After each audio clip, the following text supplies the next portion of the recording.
Willie D Live.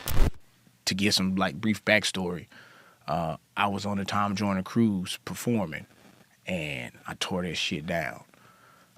Tom Joyner saw me on the cruise and was like, "Nigga, you ever thought about being in radio?" And we laughing, drinking tequila. You know Tom Joyner, that's what he on. And he was like, "Man, there's some opportunities coming up." And I was like, "All right, bet." I gave him my information. I ended up getting an email.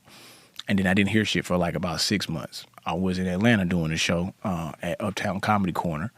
And one of the guys that's one of the producers that's at Hot in Atlanta was like, "Hey, you want to come in? It's a radio opportunity." And I'm like, "Well, I live somewhere else." He was like, "You might want to come in for this." Totally different meetup. I went in there, killed the audition. And then like 2 weeks later, I get a call to come to D.C. They offered me the job. I started hosting on the show, and it was, really bringing some big shouts out to Head Crack. Man, one of the pioneers in morning radio and just a great dude all the way around. And he was the nucleus and the captain of the show. And I mean, if I were to synopsize it, Ange, L'Oreal, that's my family, bro. We went through a lot of shit, like a new show.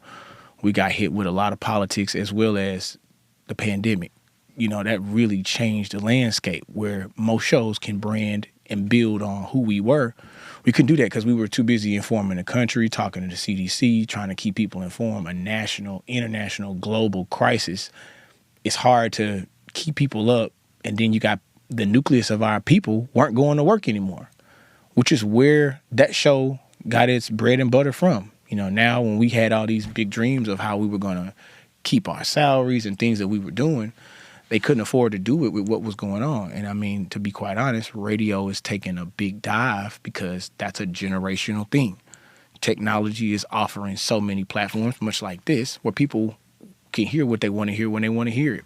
And then for me, with my dark cloud, went through my divorce, was in a very intense custody battle, and I was working remotely in Houston. And I had custody of my daughters at the time.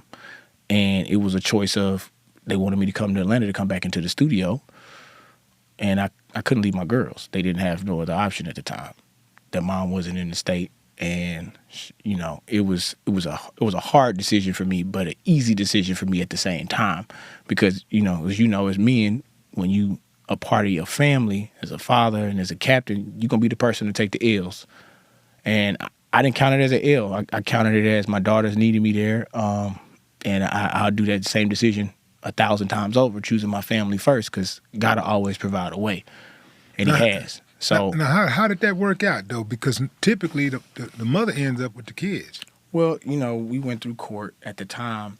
It was an ugly divorce, and we went through a lot of stuff. And the crazy part about it is, you'll hear me say this a lot of times throughout the day, is that you can't understand God's plan. And you wouldn't think today, with the tumultuous level of how our divorce went, that me and my ex-wife and her new fiance and my new fiance, we all co-parent together and sit and drink beer and talk and go places and do stuff together seamlessly. How long did it take for y'all to get to that space? After the initial breakup, there's a lot of hard feelings. Each side thinks that their pain is greater than the others. How long did it take before y'all got to be civil toward each other again? It wasn't a matter of how long. It was a matter of how He wanted to see it fit. Man, crazy. About 6 months into my divorce, I got diagnosed with a brain tumor in my brain. And, I often look back at the story of Job, like, how can you lose everything at one time? My family, my career, friends, opportunity, and I'm thankful that God took me through that process, bro. Like, I was now facing death,